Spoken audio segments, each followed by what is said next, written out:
Bienvenue dans la Startup, l'émission consacrée à la création d'entreprises. Éric Lassus, bonjour. Bonjour. Vous êtes cofondateur d'Améliste, un site qui est consacré, un site dédié aux listes de mariage. On pensait que le créneau était déjà bien rempli et bien occupé par 1001 listes. Et vous allez nous prouver qu'on peut encore innover dans des business assez traditionnels. C'est quoi le concept d'Améliste? Alors, le concept d'Améliste a été de poser une nouvelle génération de listes de mariage. Jusqu'à présent, les listes de mariage s'est déposées dans les grands magasins. L'émergence d'Internet a fait que les listes de mariage ont pu être modernisées en utilisant l'instrument Internet. Mais les mariés étaient encore amenés à acheter, alors soit dans des magasins avec des adresses physiques, ou alors sur des sites marchands. C'est-à-dire qu'on était prisonnier de sa liste. En fait, quand on avait des cadeaux sur une liste, on pouvait certes changer la petite cuillère en argent contre, je ne sais pas, un four à micro-ondes, mais on était obligé de dépenser son argent sur cette liste, dans ce magasin. C'est ça. Donc, que ce soit pour concevoir la liste, ou que ce soit pour effectuer les achats, vous étiez contraint à une chaîne de magasins, une enseigne, ou alors un groupe de partenaires. Voilà. Et donc, ce que nous avons voulu faire, c'est donner une grande bouffée d'oxygène aux mariés et faire sauter tous ces verrous, en permettant aux mariés non seulement de déposer dans leur liste tout ce qu'ils voulaient, créer leurs propres cadeaux, et la liste d'ailleurs devient un instrument de communication en faisant cela.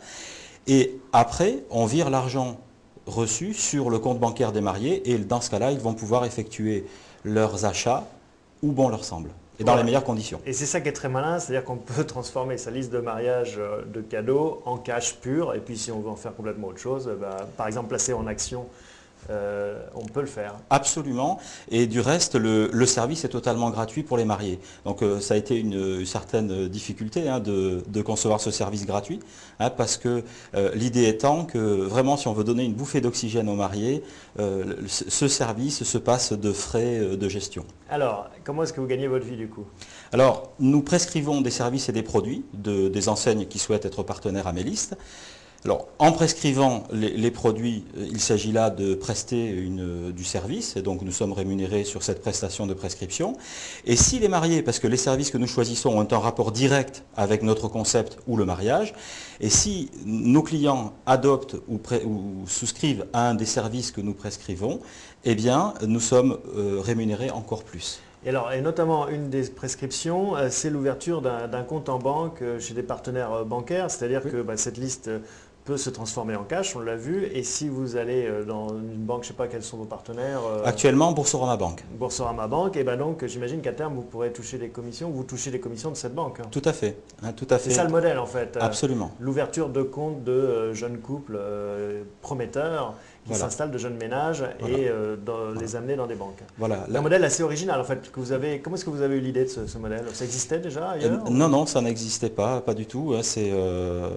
Alors l'idée ne vient pas de moi, très franchement, elle vient de mon cofondateur, de mon associé, Xavier Labouré, voilà, qui avait déjà... le concept mûrit depuis 2000 à peu près.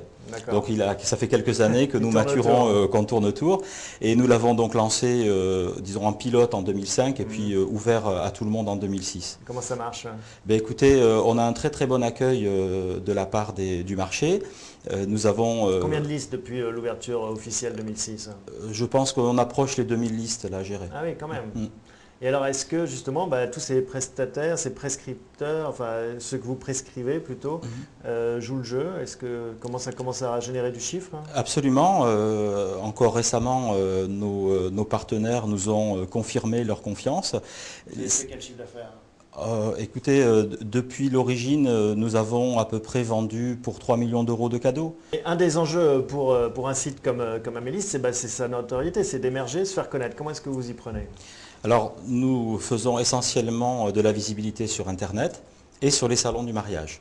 Donc nous allons rechercher, puisque la clientèle du mariage est une clientèle qui est très spécialisée et qui se renouvelle chaque année, puisque une année sur l'autre, nous n'avons pas les mêmes clients.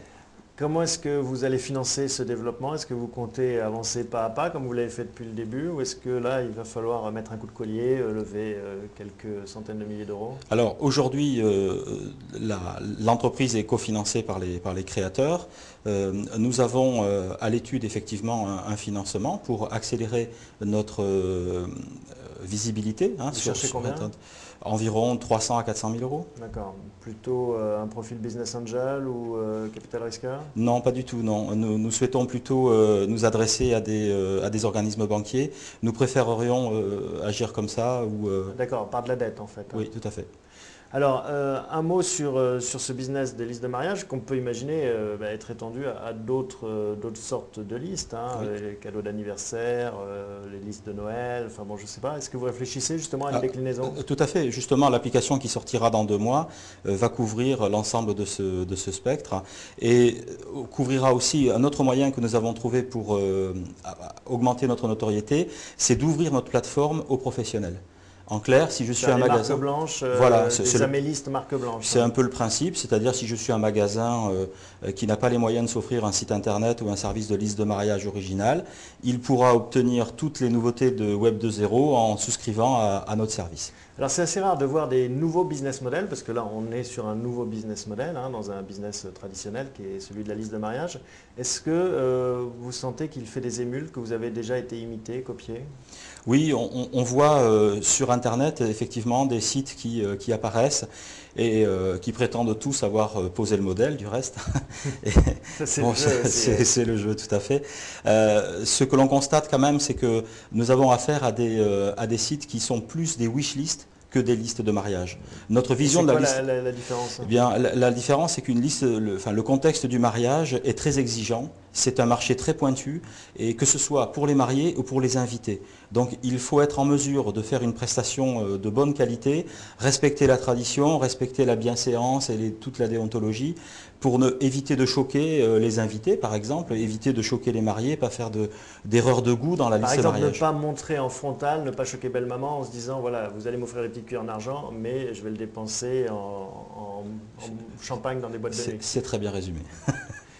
Un dernier mot, vous étiez employé jusqu'à il y a peu, salarié. Comment est-ce que vous avez mis du temps finalement à franchir le Rubicon? Là, vous quittez votre employeur pour vous consacrer full-time à ce bébé. Oui. C'était difficile le passage à l'acte? Qu'est-ce qui vous retenait? Alors, le passage à l'acte est difficile. Je l'ai déjà franchi il y a quelques années, hein, où j'avais quitté IBM, où j'étais employé depuis une dizaine d'années, pour participer à la croissance d'une entreprise qui a évolué sur une trentaine de pays. Donc le pas avait déjà été franchi une fois. Vous connaissez la musique, la chanson. Mais justement, c'est ça qui est intéressant, c'est que comme vous connaissiez la chanson, vous avez mis du temps la deuxième fois à y retourner. Absolument. Pourquoi alors? Ben, écoutez, parce que créer une entreprise ou participer au développement d'une entreprise, ça coûte, hein, en énergie, etc. Et je suis issu du métier de la technologie, hein, des nouvelles technologies. Et je ne souhaitais pas revenir dans un métier purement et simplement accroché à ces nouvelles technologies. Donc il me manquait l'idée pour vraiment faire autre chose. D'accord, c'était la recherche du déclic. Voilà, tout à fait. Merci Eric Lassus, vous viendrez nous raconter les prochaines étapes d'Améliste. Bien sûr, avec plaisir, À bientôt. Thomas. Au revoir.